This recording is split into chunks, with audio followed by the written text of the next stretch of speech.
Suite au dépôt de la candidature de Laurent Gbagbo, le Conseil constitutionnel sous forte pression. Pour plus d'informations, après le générique. Avant de commencer, abonnez-vous à la chaîne et activez la cloche de notification, car cela va vous permettre de ne plus manquer les prochaines vidéos. Let's go!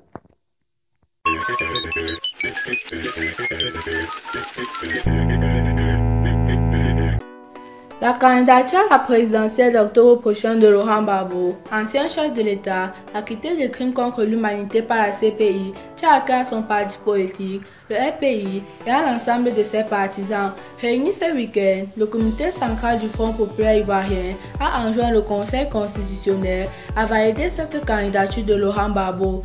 Dans la vidéo, l'intégralité du communiqué final du comité central.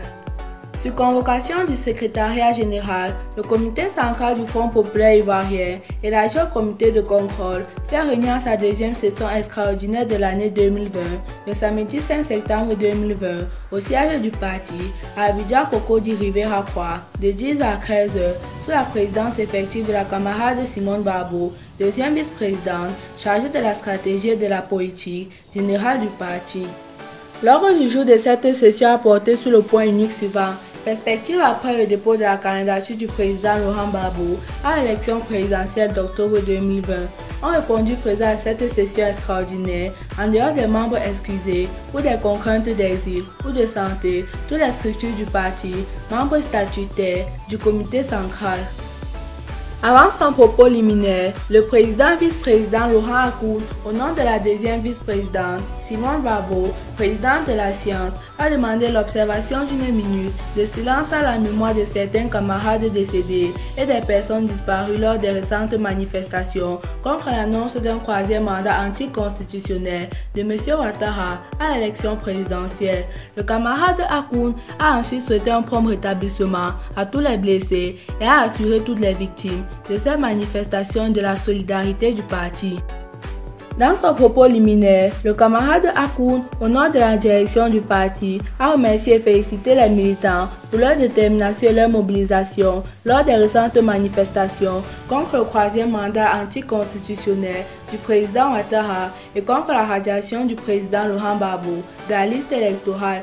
Il a traduit au comité central toute l'émotion, la satisfaction et les félicitations du président Laurent Gbagbo pour la mobilisation des militants et de la direction du parti lors du dépôt de sa candidature le lundi 31 août au siège de la commission électorale indépendante.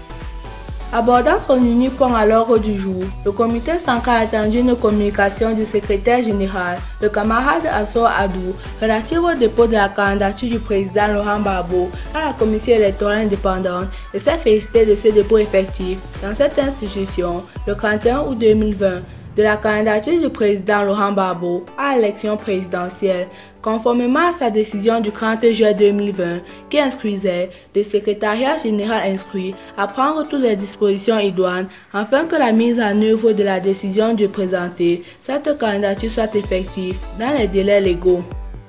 Le comité central félicite le président Georges Amand et l'importante délégation de la plateforme politique Ensemble pour la démocratie et la souveraineté qui ont procédé au dépôt de la candidature du président Laurent Gbagbo à la CEI le 31 août 2020. Le comité central félicite également les militants et sympathisants du Front populaire ivoirien, des partis politiques et associations membres de EDS, ainsi que tous les démocrates ivoiriens qui se sont mobilisés pour accompagner la délégation de EDS lors du dépôt à la CEI de la candidature du président Laurent Gbagbo. Ils ont démontré ainsi à la face du monde l'immense popularité du président Laurent Gbagbo. Le comité central, soucieux de la paix par des élections transparentes, démocratiques et inclusives, demande au Conseil constitutionnel de dire le goût en validant la candidature du président Laurent Gbagbo. Le comité central n'acceptera pas que le président Laurent Gbagbo, qui jouit de tous ses droits civiques et politiques, parce que acquitté par la CPI de toutes les charges, soit victime dans son pays d'une instrumentalisation de l'institution judiciaire à des fins politiciennes.